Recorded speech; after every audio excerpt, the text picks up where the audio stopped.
Have you ever done something thousands of times without thinking, only to fail the moment you started paying attention? Imagine climbing a staircase. You've done it since childhood. One foot, then the next. Effortless. Automatic. But what if, halfway up, someone suddenly asked, which foot moves first, and exactly how do you balance? For a brief moment, something strange happens. The movement that was once effortless becomes awkward. You hesitate, your confidence disappears. How can thinking more make you perform worse? This strange contradiction has fascinated psychologists for decades. It appears in sports, music, public speaking, and even everyday conversations. The harder we try to consciously control a well-practiced skill, the more likely it is to fall apart. This is known as the Centipede Effect, and its origins begin with a simple story. Long ago, a centipede walked gracefully through the forest. With dozens of legs moving in perfect harmony, it never stumbled. Every movement flowed naturally, as though the forest itself carried it forward.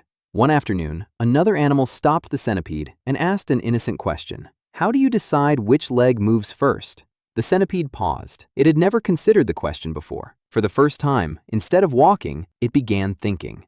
First the front leg, or perhaps the third. Does the left side move before the right? What happens after the seventh step? The more it analyzed its movements, the less certain it became. Within moments, the creature that had walked effortlessly its entire life found itself frozen, unable to take another step. Whether the story is folklore or fiction doesn't really matter, because every one of us has lived its lesson. Think about a professional pianist. Thousands of hours of practice transform complex movements into instinct. Fingers glide across the keys without conscious calculation. But imagine placing cameras around the piano. An audience watches silently. Every mistake will be remembered. Suddenly, the pianist begins thinking about every finger. The music stiffens. The performance suffers. Nothing changed except one thing: attention. Psychologists often describe this as a disruption of automatic processing. When we first learn a skill, conscious thought is essential. Every movement requires deliberate focus. But with repetition, the brain gradually transfers that skill into automatic systems that operate with remarkable efficiency. Walking, driving, typing, speaking your native language. These actions become so deeply learned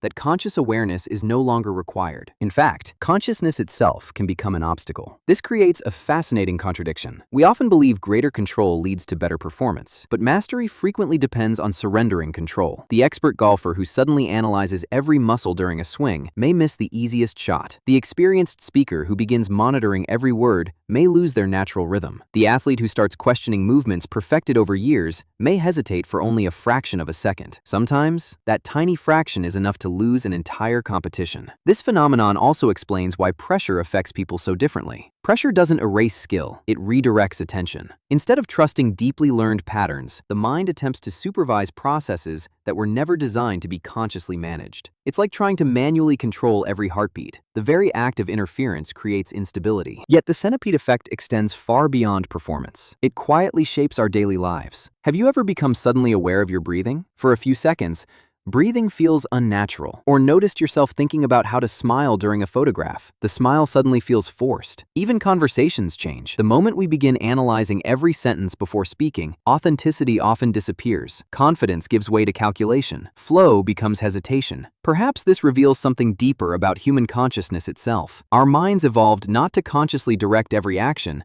but to build habits that free attention for new challenges. Automatic behavior is not the opposite of intelligence. It is one of intelligence's greatest achievements. Every habit we master becomes mental space we no longer need to occupy. And perhaps that is the hidden wisdom inside the centipede story. Sometimes the greatest obstacle isn't ignorance, it's self-awareness, arriving at exactly the wrong moment. The centipede didn't lose its ability to walk. It lost its ability to trust. Maybe we experience the same thing more often than we realize. We overthink relationships until they become unnatural. We overanalyze opportunities until they disappear. We dissect talents that once came effortlessly, not because we've become less capable, but because we've mistaken conscious control for mastery. The irony is profound. The mind that allowed us to develop extraordinary abilities can also become the very thing that prevents us from expressing them. So the next time you find yourself frozen before an important performance, a difficult conversation, or a life-changing decision, remember the centipede. Perhaps the answer isn't to think harder. Perhaps it's to trust what you've already become. Because some of the most remarkable things humans do were never meant to be consciously controlled.